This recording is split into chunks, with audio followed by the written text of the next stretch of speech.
Well, good morning, everyone.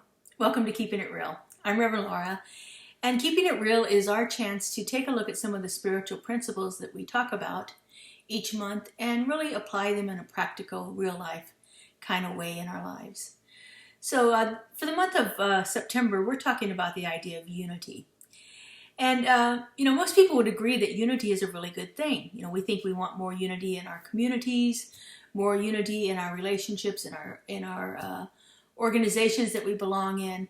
The idea of unity is, it's a kind of one of those high and holy ideas that we would lead to having less divisiveness in our world if we were able to experience unity more often.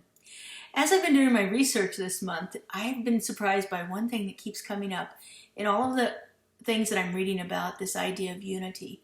And that is always joined with the idea of humility. Humility, of being humble. We want to experience this idea of oneness, the sweetness that comes from being in a harmonious relationship. We want to experience the oneness of the world as opposed to the divisiveness and the sense of separation that we so often feel in the world. But how many times are we sure that we want unity or oneness, but it has to be on our terms? We want people around us to change so that they feel like they're one with us. But are we necessarily willing to change ourselves? We want peace on our terms, but we want it without having to deal with things like humility or things like empathy and compassion or being a little selflessness. If we want unity, we need to be able to value those qualities as much as we value the qualities of freedoms and rights and expressing my own opinion, getting my point of view across. So often we are more focused on those ideas than we are on this idea of shifting whatever is happening within ourselves to make us feel more united with those around us.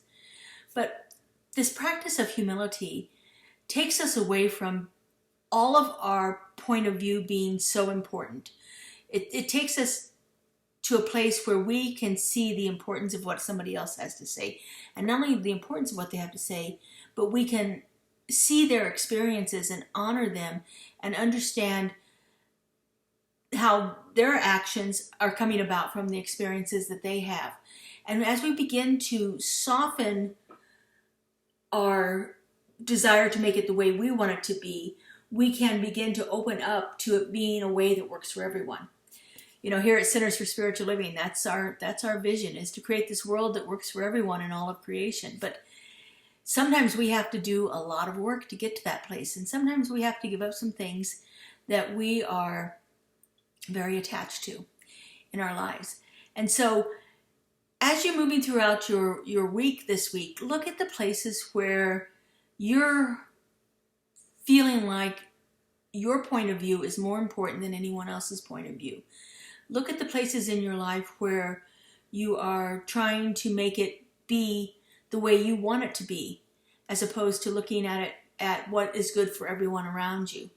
As we begin to live that self-examined life, we can see the places that are out of sync with that idea of unity, out of sync with being in a harmonious or a beautiful relationship, feeling that sense of oneness, not only with everyone else around us, but with that internal presence, that spirit within us. As we begin to soften our boundaries around what we think is right and wrong, and what we think is important and what we want, then we can begin to experience what is possible for everyone and what is possible for us to come together in this sense of unity, to begin to experience life in a different way. So I invite you to try that this week. Look at the situations that you're encountering. See where there's an issue and see if there's something in there for you to release, something for you to let go of, something for you to soften around to where it becomes a more harmonious relationship for everyone involved. Find that opportunity to be humble, to be not so focused on what our own self-importance is or what is important for us in our own lives, but to look at what's out there for everyone and what is good for the common good. What is the most beneficial for everyone involved. Have a great week, everyone, and we'll see you back here next week on Keeping It Real. Bye-bye.